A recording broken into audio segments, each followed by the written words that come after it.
ఒకసారి BJP RSS మత విద్వేషాలను రెచ్చగొడతాయి అని చెప్పి రాహుల్ గాంధీ చేసినటువంటి వ్యాఖ్యల్ని ఎలా ఉంది పబ్లిక్ ఒపీనియన్ అంటే ఎస్ బీజేపీ ఆర్ఎస్ఎస్ మతాన్ని రెచ్చగొడతాయని 68% మంది అభిప్రాయం వ్యక్తం చేస్తూ ఉంటే బీజేపీ ఆర్ఎస్ మతాన్ని రెచ్చగొట్టవు అని చెప్పి 32% మంది తమ అభిప్రాయాన్ని వ్యక్తం చేస్తూ ఉన్నారు. మెజారిటీ ప్రజలు ఆర్ఎస్ఎస్ బీజేపీ మతాన్ని రెచ్చగొడతాయని చెప్పి చెప్తా ఉన్నారు. రామ మందిరాన్ని వ్యతిరేకించట్లేదు కానీ కాకపోతే మణిపూర్ ఎందుకు పట్టించుకోవట్లేదు అంటే ఇంపార్టెంట్ విషయం ఏంటంటే ఇక్కడ ఒక విషయం అంటే వ్యతిరేకించడం పక్కా 80% మంది హిందువులు ఈ దేశంలో ఉన్న తర్వాత 80% మంది ప్రజలు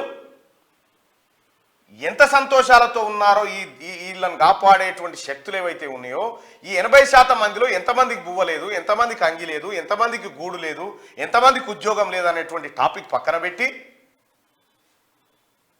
ఏ వ్యవహారం చేసినా కూడా అది ఈ 80% మందికి ద్రోహం చేసిన కార్యక్రమం అవుతుంది.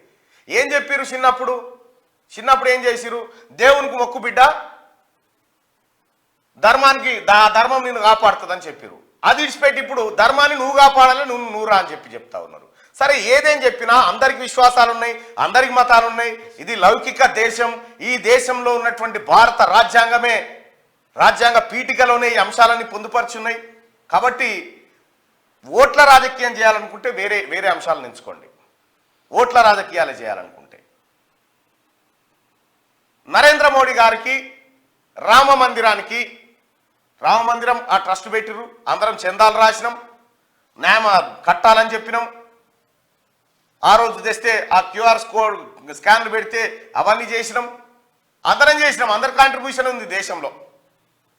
కానీ ఒక మాట ఏంటంటే ఇది ఓట్ల రాజకీయంగా మలచకూడదు. ఓట్ల రాజకీయం వేరే ఉండాలి, దేవుడి రాజకీయం వేరేగా ఉండాలి.